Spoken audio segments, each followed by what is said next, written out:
Welcome back, everybody. Welcome back. I appreciate all of you tuning in and staying consistent. Trying to stay as consistent as possible with my videos as well. Today we're going to be doing our fried lobster tail. If this is helpful, like, subscribe, repost. We appreciate all the love. We're going to keep it going and show you how we prepare our fried lobster tails, battered fried lobster tails. This is the first step to my lobster tails. I like to cut them. Scissors preferably. Bust this open right here.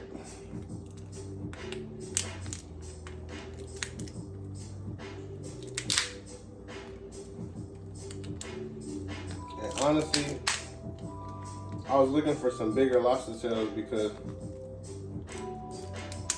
the bigger the lobster tail, the easier it is. Honestly. In this part right here, you want to take your time because these shells, they can't cut you. So you want to make sure that you're taking your time. I can't tell you how many times I got cut in the kitchen. And you flip that open just like that. And just like shrimp, lobsters, they got that back side, that lining on the back. Sometimes it's dirty with poop. But today you see these are some clean lobster daddy-os.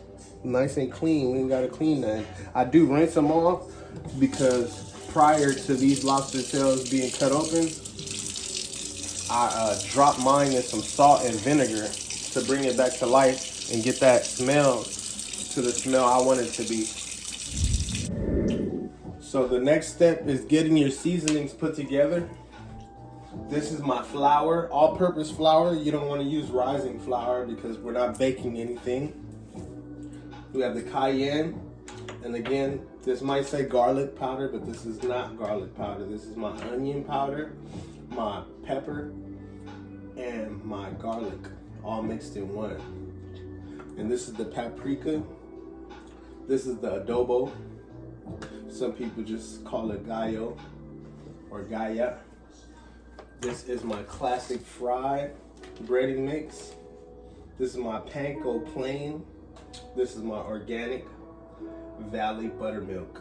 So we're gonna get into that in a sec. Okay, so we're gonna pour that up in there. You might as well just use like half of this. So I'm gonna show you the measurements. So that's how much we poured up in there. It's a good amount. I used probably like 3/4 of this carton. And this carton is a quart, 946 milliliters. Good stuff right here. This is a great brand to use. I'm gonna put that to the side. Throw some of this up in here.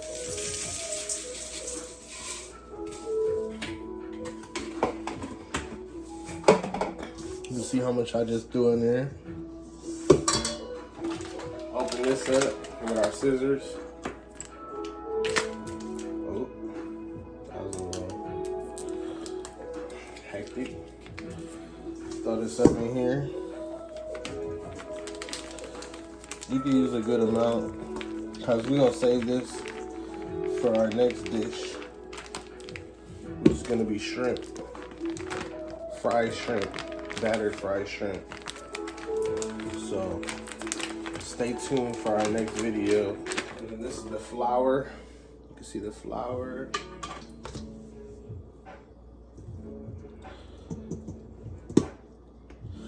So you can see the whole mixture.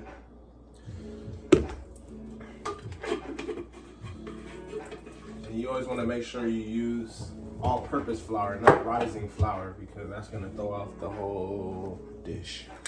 So now, I use some of this cayenne.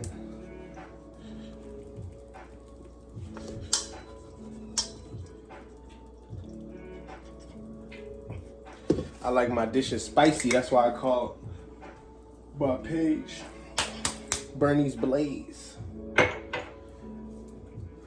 Blaze up the fire. More fire.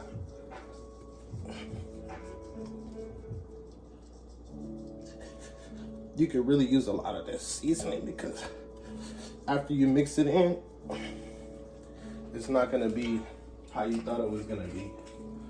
So this is where all the flavor is gonna kick in right now. It's very crucial, yeah. Very crucial.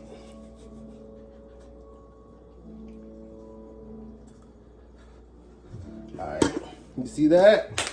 It's a beauty, it's a beauty. And this is salt based, so you wanna be mindful of that. You don't wanna use too much of that. That should be enough right there, boom, boom. That's enough. But nah, this brand right here, I like to use this brand, but they have another style that's a citrus. So it has a citrus hint, a hint of citrus, and it's really good for seafood. So we're gonna mix that in. Soap.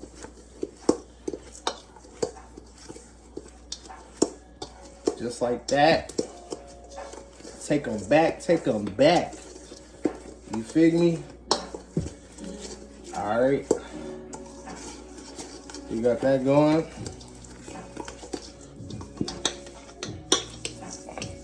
And you see how all of that blended in? It looked like a lot of seasoning, but it's blended in.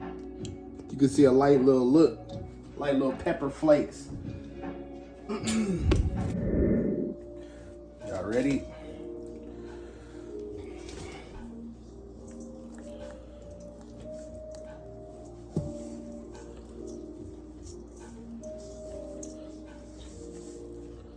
So I actually learned this from a good friend of mine.